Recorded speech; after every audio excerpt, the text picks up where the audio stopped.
नमस्कार दोस्तों, मेरा नाम है विजय कुमार गिरी और मैं आप लोगों का हार्दिक स्वागत करता हूं अपने यूट्यूब चैनल जिसका नाम है सुहा क्लासेस फॉर एग्रीकल्चर।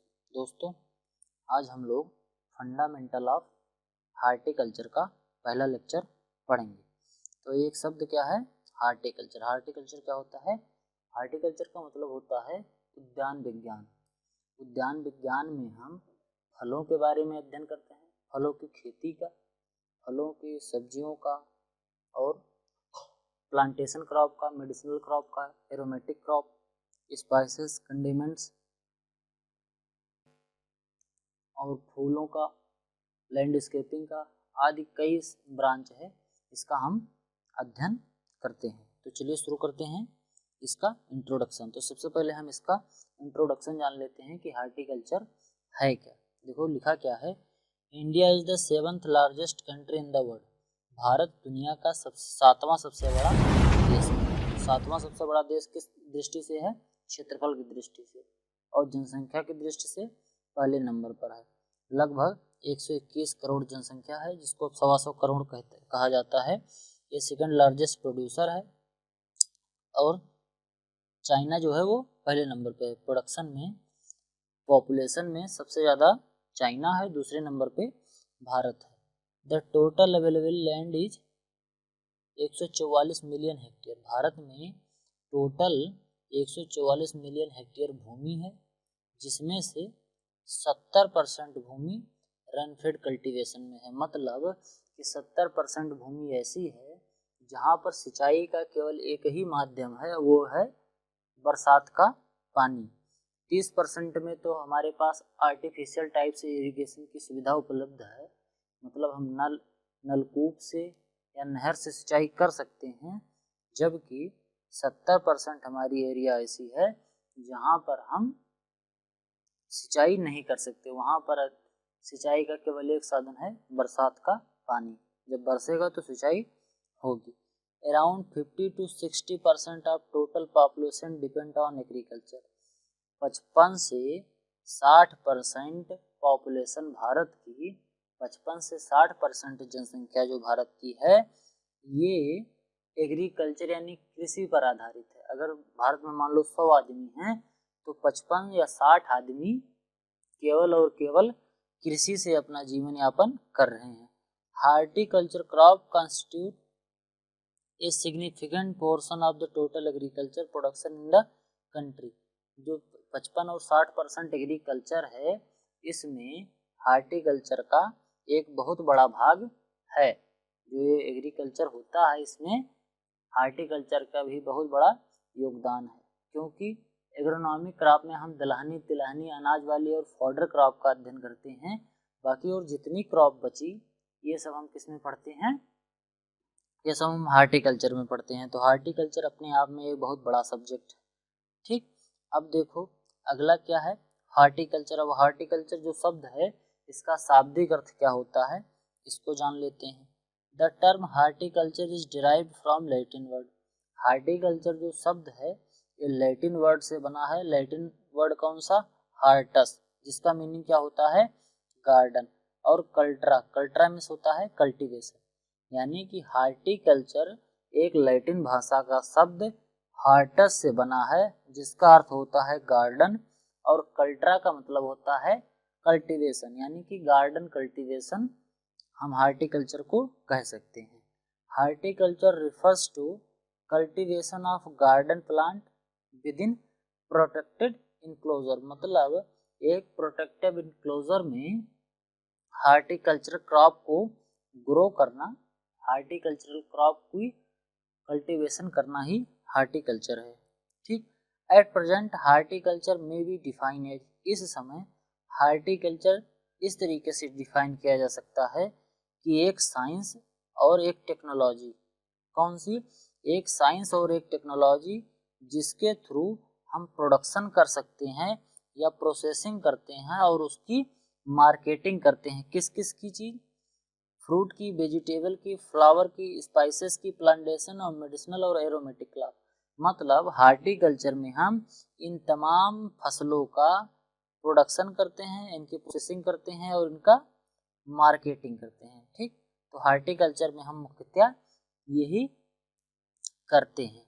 अब देखो हार्टिकल्चर की ब्रांच कौन कौन सी है। जैसा अभी मैंने पहले बताया कि हार्टिकल्चर एक बहुत ब्रॉड सब्जेक्ट है, तो इसको हम कई ब्रांच में डिवाइड कर कर अध्ययन करते हैं। तो देखो हार्टिकल्चर को कितने भागों में बांटा गया है। वैसे तो बांटा कई भागों में गया है, लेकिन हम देखो लाइन से पढ़ते हैं। पहला है पोमोलॉजी। पोमोलॉजी में हम फ्रूट कल्टीवेशन का अध्ययन करते हैं। समझ गए, जितने भी फलों का अध्ययन है उसको हम पोमोलॉजी में करते हैं। फिर दूसरा है ओलरीकल्चर, इसमें हम सब्जियों की खेती का अध्ययन करते हैं। फिर फ्लोरिकल्चर, इसमें हम फूलों की खेती का अध्ययन करते हैं। फिर है प्लांटेशन क्रॉप, इसमें हम कोकोनट, अरेका नट, रबड़, टी, कॉफी आदि फसलों का अध्ययन करते हैं, प्लांटेशन क्रॉप का अध्ययन करते हैं। अब ये फ्रूट क्रॉप और प्लांटेशन क्रॉप में क्या अंतर होता है इसको हम आगे बताएंगे। बस इतना समझ लीजिए कि जो प्लांटेशन क्रॉप होती है इसको हम, इसका जो मटेरियल, जो उत्पाद होता है, इसका जो प्रोड्यूस निकलता है उसको हम प्रोसेसिंग के बाद खाते हैं। जैसे आम का अगर पेड़ है तो उसमें आम लगा तो हमने आम को तोड़ा और धुल के हम खा सकते हैं, लेकिन कोकोनट को हम तुरंत खा सकते हैं। वैसे है तो पानी हम पीते हैं कोकोनट का, लेकिन क्या गरी जो कोकोनट से निकलती है उसकी गरी को हम डायरेक्ट खा सकते हैं। उसके लिए हमको उसके कोकोनट कोपरा का पहले क्या करनी पड़ती है, उसका फर्मेंटेशन कराना पड़ता है। उसका कोपरा जो होता है ऊपर का, उसको निकालना पड़ता है, जिसको नारियल बनाते हैं। फिर नारियल से गिरी बनाते हैं, फिर उसको हम खाते हैं। तो इस प्रकार को हम क्या कहते हैं, प्लांटेशन क्रॉप। फिर अगला है स्पाइसेस क्रॉप, ये मसालों वाली फसलें हैं, ठीक, जिसे भारत मसालों का सबसे बड़ा उत्पादक है और सबसे बड़ा एक्सपोर्टर भी है और सबसे ज़्यादा कंज्यूमर भी है। तो मसालों का भी हम खेती करते हैं इसमें। मेडिसिनल और एरोमेटिक प्लांट्स, मेडिसिनल मतलब औषधीय पौधे और एरोमेटिक मतलब सुगंधित पौधे। जैसे लेमन ग्रास है, ये कैसा है, एरोमेटिक प्लांट है। अश्वगंधा, सर्पगंधा, आक, ये सब क्या है, एलोवेरा, ये सब क्या है, ये मेडिसिनल प्लांट है, इसकी हम भी खेती करते हैं। पोस्ट हार्वेस्ट टेक्नोलॉजी, फसल की कटाई के बाद, हार्वेस्टिंग के बाद और मार्केटिंग तक जितने भी टेक्नोलॉजी हम यूज करते हैं उसको हम पोस्ट हार्वेस्टिंग टेक्नोलॉजी कहते हैं। कहने का तात्पर्य कि पोस्ट हार्वेस्ट मतलब हार्वेस्टिंग के बाद, कटाई के बाद जो टेक्नोलॉजी एग्रीकल्चर में प्रयोग की जाती है, हार्टिकल्चर में, उसका भी हम इसमें अध्ययन करते हैं, पोस्ट हार्वेस्ट टेक्नोलॉजी।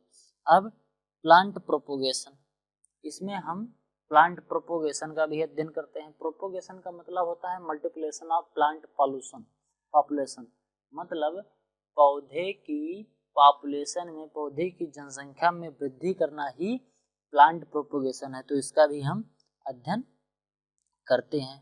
अब देखो फ्रूट क्रॉप क्या है, फ्रूट क्रॉप के बारे में हम थोड़ा सा जानकारी ले लेते हैं। फ्रूट क्रॉप, भारत दुनिया का दूसरा सबसे बड़ा प्रोड्यूसर है फ्रूट क्रॉप का, और ब्राज़ील जो है ये पहला प्रोड्यूसर है। अब तो शायद चाइना आ गया है, लेकिन इससे पहले ब्राज़ील था। A large variety of fruit crop are grown in India, भारत में फ्रूट क्रॉप की बहुत ज़्यादा वैरायटियाँ ग्रो की जाती हैं। जैसे mango, banana, citrus, papaya, guava, pineapple, sapota, walnut, palm, peach, pear, apple, grape, litchi, jackfruit, ये सब तमाम प्रकार की ऐसी क्रॉपें हैं जिनको हम कल्टीवेट करते हैं। अब देखो India account for 10% of total world production of fruit, दुनिया में जितना भी फल का उत्पादन होता है उसमें 10% उत्पादन केवल और केवल भारत करता है। Its lead in the world to the production of mango, ये भारत जो है यहाँ मैंगो की खेती, बनाना, सपोटा, एसिड लाइम, इनकी खेती सबसे ज़्यादा होती है। मतलब दुनिया में सबसे ज़्यादा आम की खेती कहाँ होती है, भारत में। बनाना की खेती भारत में, सपोटा और एसिड लाइम की खेती भारत में होती है, ठीक। और ग्रेप, दुनिया के सबसे अच्छी क्वालिटी है ग्रेप भी भारत उत्पन्न करता है और सबसे ज़्यादा भी भारत उत्पन्न करता है।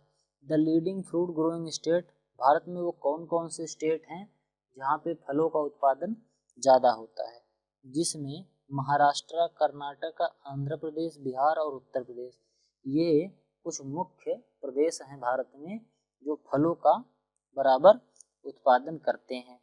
फिर अगला है वेजिटेबल। भारत में बहुत बड़ी संख्या में वेजिटेबल उगाई जाती है। अगर हम रिकॉर्ड की बात करें तो भारत में लगभग और पूरी दुनिया में लगभग 250 प्रकार की जो सब्जियां हैं ये उगाई जाती हैं। और भारत में मोर देन 40 वेजिटेबल, लगभग 40 वेजिटेबल से भी ज़्यादा solanaceous crop, cucurbitaceae, leguminaceae, crucifers, root crop, leafy vegetable ये भारत में उगाए जाते हैं। सब tropical temperate region, important vegetable grown in India और ओनियन। कुछ महत्वपूर्ण वेजिटेबल जो भारत में उगाई जाती हैं उनमें से क्या है, एक ओनियन है, टोमेटो है, potato, brinjal, pear, okra, chilli, cabbage, cauliflower, bottle gourd, cucumber, watermelon, ये भारत में उगाई जाती हैं। अब देखो, दुनिया का सबसे बड़ा सब्जी उत्पादक देश चाइना है। भारत कितने नंबर पे आता है, दूसरे नंबर पे आता है। ठीक, ये भारत जो है दुनिया का 13.38% वेजिटेबल उगाता है। जैसे 10% फल उगाता है पूरी दुनिया का, वैसे 13.38% क्या उगाता है, ये वेजिटेबल भी उगाता है। फिर अगला है फ्लोरिकल्चर। भारत में फूलों का बड़ा महत्व है। फूलों का कैसे बड़ा महत्व है, लड़के जब पैदा होते हैं तब से ले जब उनको बधाई देनी होती है तो फूल, शोक संदेश में गए तो फूल, शादी में तो फूल, बर्थडे पे तो फूल, पूजा में तो फूल, अगर कहीं फंक्शन है कोई तो फूल। चाहे जहाँ भारत में चाहे शोक का दिन हो या खुशी का दिन हो, फूलों का बड़ा महत्व होता है। वैलेंटाइन डे पे भी फूल का अपना एक अलग महत्व है। ठीक, तो क्या है, flower cultivation is being practised in India since age. बहुत समय पहले से भारत में फूलों की खेती होती आ रही है और आज के समय में फूलों की खेती एक बहुत बड़ी इंडस्ट्री के रूप में उभरती जा रही है। फूल, गुलाब का एक एक कट फ्लावर फरवरी में 50-50 रुपए का, 30-30 रुपए का एक एक कट फ्लावर मिलता है गुलाब का। तो आप सोच सकते हैं कि कितना फ्लोरिकल्चर का इम्पोर्टेंस है। भारत में मुख्यतः जैस्मीन, मेरीगोल्ड, क्रेक्जेंथिमम, ट्यूबरोज, ठीक, एस्टर, ग्लेडियोलस, कार्नेशन, झरबेरा, ये सब चीज की कल्टीवेशन ज़्यादातर होती है। भारत में इन्हीं फूलों को बहुत ज़्यादा उगाया जाता है। अब कौन कौन से स्टेट हैं जहाँ पर ये ज़्यादा उगाया जाता है, उसमें से आंध्र प्रदेश, तमिलनाडु, कर्नाटका, महाराष्ट्र, वेस्ट बंगाल, सिक्किम, जम्मू कश्मीर, मेघालय, ये सब जो राज्य हैं, इन राज्यों में हम फ्लोरिकल्चर की ज़्यादा खेती करते हैं। फिर प्लांटेशन क्रॉप।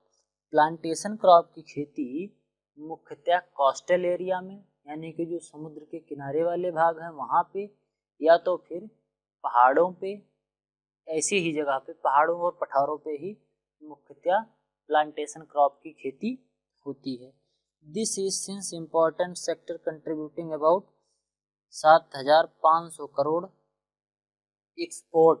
भारत में प्लांटेशन क्रॉप से 7,500 करोड़ का एक्सपोर्ट प्लांटेशन क्रॉप के थ्रू होता है और इतना अर्निंग करती है।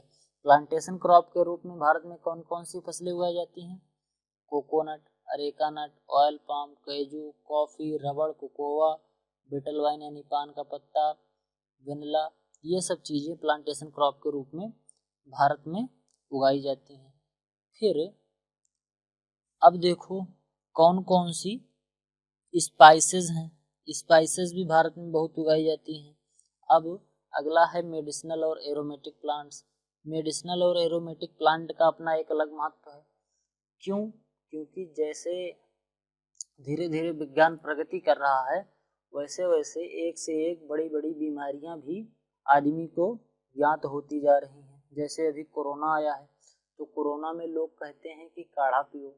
काढ़ा मतलब उसमें काली मिर्च डालो, अदरक डालो, तो इन तुलसी का पत्ता डालो, लेमन ग्रास डालो, ये सब डाल के काढ़ा बनाओ और पियो।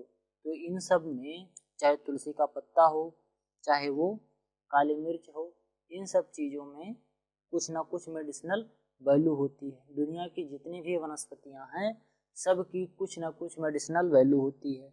जैसे कि अगर कभी पाका हो जाता है, कभी फोड़ा फुंसी निकल जाता है, तो डॉक्टर हमें सुझाव देते हैं कि नीम की पत्ती को पानी में उबाल के उससे धुलाई करो। तो ये सब पौधे के मेडिसिनल वैल्यू होती है। सर्पगंधा, अश्वगंधा, एलोवेरा, एलोवेरा का सौंदर्य प्रसाधन में बहुत यूज किया जाता है। त्वचा से संबंधित रोगों के लिए एलोवेरा बहुत अच्छी औषधि है। ठीक, तो इसके अंतर्गत हम मेडिसिनल प्लांट और एरोमेटिक प्लांट का भी अध्ययन करते हैं। एरोमेटिक प्लांट सुगंधित होते हैं, सुगंधित फसलों का हम इसमें कल्टीवेशन करते हैं। सुगंधित पौधे जैसे लेमन ग्रास, ये सुगंध वाली चीज़ें होती हैं। और एरोमेटिक प्लांट कुछ ऐसे फ्लावर भी हैं जिनको हम एरोमेटिक प्लांट के अंतर्गत अध्ययन कर सकते हैं। सुगंधित, इससे हम इत्र निकालते हैं, इत्र को हम यूज करते हैं सुगंध के लिए। अब देखो हार्टिकल्चर का क्या क्या फीचर है, इसके क्या क्या इम्पोर्टेंस है हार्टिकल्चर का। Horticulture produce mostly utilise in the fresh state and highly perishable. ये मुख्यतः फ्रेश रूप में खाए जाते हैं। जैसे कुछ नट क्रॉप हैं, जैसे अखरोट हो गया, बादाम हो गया, ये हम सुखा के खाते हैं। बाकी अधिकतर चीज़ें हम, गेहूं धान जो है वो साल भर हम रखते रहते हैं, खाते हैं। लेकिन आम को हम ऐसे रख नहीं सकते, सेब को ऐसे रख नहीं सकते, या सब्जियां जो हो गई इसको हम इतने दिन तक रख नहीं सकते। आलू प्याज की बात छोड़ो, आलू प्याज लहसुन इसकी बात छोड़ो, मतलब अधिकतर जो होती हैं हम इसको फ्रेश कंज्यूम करते हैं, चाहे वो फूल हो, फल हो, सब्जी हो। Horticulture crop need initiative cultivation, incentive cultivation, intensive cultivation. Bharat में हार्टिकल्चर क्रॉप की इंटेंसिव कल्टीवेशन की आवश्यकता है। भारत में आम की जो फसलें होती हैं, जैसे एग्जांपल में आम ही ले लो, आम की फसलें हैं। अब आम की ड्वार्फ वैरायटियां भी निकाली जा चुकी हैं, कुछ ग्राफ्टेड वैरायटियां भी हैं जो बहुत जल्दी ही फल देना उत्पन्न कर देती हैं और बहुत ज़्यादा भी फल देती हैं। लेकिन भारत में भी देहात में यही होता है कि वही आम की कुसली, आम का जो सीड होता है उसको फेंक देते हैं, फिर वो कहीं से रेंडमली जर्मिनेट हो गया, जर्मिनेट होने के बाद तब उसमें जब फल आएगा तो 10 साल बाद आएगा। तो उसमें हमको एक इनिशिएटिव लेना चाहिए। ग्रीन रेवोल्यूशन के बाद अनाज का और दलहनी फसलों का तो उत्पादन बढ़ गया, लेकिन अभी फलों और सब्जियों का उत्पादन अपनी वास्तविक स्थिति में नहीं आ पाया है, एक सामान्य स्थिति में नहीं आ पाया है। अभी बहुत कम ही आदमी भारत में ऐसे होंगे जो रोज कुछ ना कुछ, मतलब एक आदमी को रोज 100 ग्राम फल चाहिए, लेकिन शायद ही कोई आदमी होगा जो 100 ग्राम फल ले पाता होगा, क्योंकि अवेलेबिलिटी इसकी कम है। अब cultural operation like propagation, training, pruning and harvesting skilled specific horticulture crop. Training pruning के लिए एक स्पेशलिस्ट की आवश्यकता होती है, इसमें स्किल की आवश्यकता होती है। अगर स्किल नहीं होगा तो ट्रेनिंग प्रूनिंग करते समय कहो कि ज़्यादा प्रूनिंग कर दे तो नुकसान है, कम प्रूनिंग करेगा तो भी नुकसान है। तो इस सब के लिए हमें एक स्किल्ड आदमी की भी आवश्यकता पड़ती है। एस्थेटिक, और उसके बाद फिर अगला है इम्पोर्टेंस, इसका क्या क्या महत्व है। Horticulture important in the following consideration. अब देखो, as a source of variability in the product produce, मतलब हार्टिकल्चर में प्रोड्यूस की वेरिएबिलिटी बहुत ज़्यादा है। फल सब्जी, मतलब कि एग्रोनॉमी में ध्यान से देखो तो दलहनी, तिलहनी और वही 5-7 ग्रुप है, जबकि बाकी और जितना बचा सब हार्टिकल्चर में ही आता है। अब देखो, as a source of nutrient भी मिलता है, vitamin, mineral, flavour, aroma, alkaloid, ये सब चीज़ें हमें हार्टिकल्चर क्रॉप से ही मिलती हैं। As a source of medicine भी हमें इसी से मिलता है। और economic proposition, as a economic proposition as they give higher return, ये बहुत ज़्यादा रिटर्न भी देते हैं। जैसे एक बार आम की फसल लगा दिया तो अगले 40 साल तक हमको उसमें बहुत ज़्यादा लागत नहीं लगानी है, लेकिन हमको बराबर वो रिटर्न देता रहेगा, जबकि गेहूं धान में हमको बराबर लगाना पड़ता है तब हमें रिटर्न मिलता है। अब देखो गेहूं धान जो होता है उसमें केवल 143 आदमी लगते हैं एक हेक्टेयर में, 143 आदमी एक साल में लगते हैं, मतलब कि एक साल में 143 दिहाड़ी लगती है अगर आप एग्रोनॉमी क्रॉप उगा रहे हैं। जबकि अगर आप हार्टिकल्चर क्रॉप उगा रहे हैं तो 860 आदमी लगते हैं। तो इससे हार्टिकल्चर का एक महत्व ये भी है कि इससे ज़्यादा लोगों को रोजगार मिलता है। ठीक। और पाइन एप्पल जैसी एक फसल है, पाइन एप्पल की फसल में 1000 से 2500 मैन पर साल लगता है, एक साल में 1000 से 2500 आदमी लगते हैं। Effective utilisation of waste land, जो वेस्ट लैंड है उसका हम इफेक्टिव यूटिलाइजेशन कर सकते हैं। जैसे कुछ ऐसी भूमियां हैं जहां पर सिंचाई की प्रॉपर सुविधा नहीं है, जहां हम धान की खेती या गेहूं की खेती नहीं कर सकते, वहां पर हम प्लांटेशन क्रॉप लगाकर ज़्यादा मुनाफा कमा सकते हैं। और ये एक सब्स्टिट्यूट ऑफ फैमिली इनकम है। जैसे कि आप गेहूं लगाए, धान लगाए हैं, साथ में अगर आपने आम की फसल भी लगाई है, आपके पास बगीचा है, तो एक सब्स्टिट्यूट एडिशनल इनकम भी आपकी फैमिली को मिलती रहेगी। और फॉरेन एक्सचेंज भी मिलता रहेगा। अगर आप बादाम है, कॉफ़ी है, काजू है, ये सब चीज़ों से हमें फॉरेन एक्सचेंज मतलब विदेशी आमदनी भी होती है, हम इसको विदेशों में एक्सपोर्ट कर देते हैं तो हमको इससे आमदनी मिलती है। Aesthetic consideration and protective environment, environment के प्रोटेक्शन के लिए सरकार इस समय बहुत इनिशिएटिव ले रही है कि आप ज़्यादा से ज़्यादा पौधे लगाइए। तो हार्टिकल्चर में अगर आप फ्रूट की या प्लांटेशन क्रॉप की खेती करेंगे तो ऑटोमेटिक पौधे लगाएंगे तो आपको एक तो शुद्ध हवा मिलेगी, छाँव मिलेगी, सॉइल इरोजन कम होगा और ग्लोबल वार्मिंग भी कम होगी और ठंडी हवा मिलेगी, साथ में आपको फल भी मिलेगा, इनकम भी मिलेगी। तो कई फायदे हैं इसके। उसके बाद इसका रिलीजियस सिग्निफिकेंस भी होता है। रिलीजियस सिग्निफिकेंस का मतलब कि जैसे केले का पौधा है, भागवत होती है तो लगाया जाता है, तुलसी की पत्ती है, ये हर हिंदू धर्म में लोगों को प्रसाद के रूप में दिया जाता है। ठीक। तो ऐसे बांस है, बांस भी बांस तो फॉरेस्ट्री के अंतर्गत हम पढ़ते हैं। ऐसे ऐसे तमाम ऐसी क्रॉपें हैं, जैसे नारियल हो गया, इसको हम देवी मंदिर में चढ़ाते हैं। तो ये सब चीज़ें हैं हार्टिकल्चर की जिसका रिलीजियस सिग्निफिकेंस अपना है। अब देखो हार्टिकल्चर का आगे स्कोप क्या है। हार्टिकल्चर का आगे scope like any other thing, scope of horticulture depend on initiative on the other farmers adoptability. अब हार्टिकल्चर का स्कोप जो है ये किस पे डिपेंड करता है, फार्मर पे और फार्मर की अडॉप्टेबिलिटी पे, मतलब फार्मर इसको कैसे अपनाता है। तो आने वाले भविष्य में हार्टिकल्चर का स्कोप बहुत ज़्यादा है। क्यों? क्योंकि हर आदमी के पास गेहूं, चावल और दाल उपलब्ध है, जैसा भी मैंने पहले बताया, लेकिन आदमी को खाने के लिए सब्जी बहुत महंगी मिल रही है। जैसे आज अभी बाजार में चले जाओ तो 10 रुपये 20 रुपये किलो से नीचे की कोई सब्जी तुम्हें नहीं मिलेगी। आलू 50 रुपये किलो बिक रहा है, प्याज कभी कभी 120 रुपये किलो तक बिकने लगती है, लहसुन 200 रुपये किलो तक बिकने लगता है।